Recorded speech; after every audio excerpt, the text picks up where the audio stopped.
নমস্কার বন্ধুরা, রিনাস কিচেন 25-এ সবাইকে স্বাগত।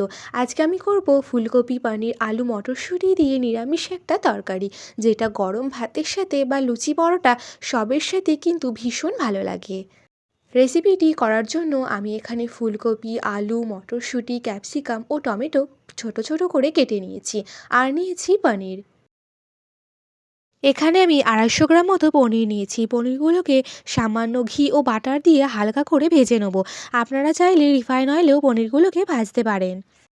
পনিরগুলো ভেজে তুলে নেওয়ার পর কড়াইতে আবারও কিছুটা পরিমাণ রিফাইন অয়েল দিয়ে ফুলকপিগুলোকে নুন ও হলুদ দিয়ে ভেজে নেব।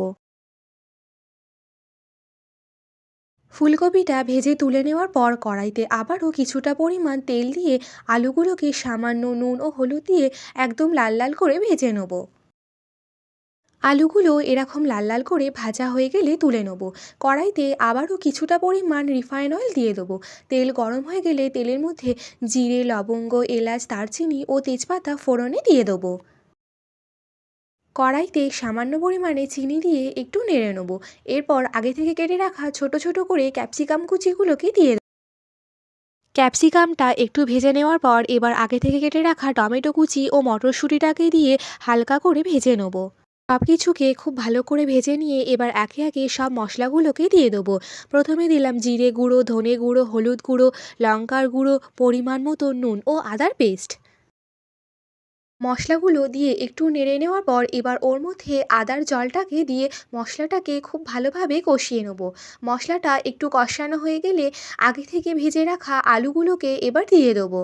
আলুগুলো দিয়ে সামান্য কষিয়ে নেওয়ার পর পরিমাণ মতন জল দিয়ে দেবো। আপনারা যেমন ঝোল রাখবেন সেই অনুযায়ী কিন্তু জলটা দেবেন। জল দেওয়ার পর যখন দেখব ঝোলটা ফুটে উঠেছে তখন আগে থেকে ভেজে রাখা ফুলকপিগুলোকে দিয়ে দেবো। ফুলকপিগুলো আমি এখানে লাস্টে দিলাম যাতে ফুলকপিগুলো ঘেটে না যায়। ফুলকপিগুলো দিয়ে একটু নেড়ে নেওয়ার পর আগে থেকে ভেজে রাখা পনিরগুলোকে এবার ঝোলের মধ্যে দিয়ে দেবো। পনিরগুলো ঝোলে দিয়ে 3 থেকে 4 মিনিট মতো ফুটিয়ে নিয়ে নামানোর আগে 1 চামচ ঘি ও গরম মশলা দিয়ে খুব ভালো করে মিশিয়ে নিয়ে নামিয়ে নিলেই তৈরি হয়ে যাবে দারুণ টেস্টি আলু, ফুলকপি ও পনিরের এই রেসিপি। রেসিপিটি কেমন লাগলো অবশ্যই একটা কমেন্ট করে জানাবেন। আর এরকম নতুন নতুন ভিডিও দেখতে হলে চ্যানেলটি সাবস্ক্রাইব করে পাশে থাকবেন। আর বাড়িতে অবশ্যই রেসিপিটি একবার ট্রাই করে দেখবেন, আশা করি খুব ভালো লাগবে।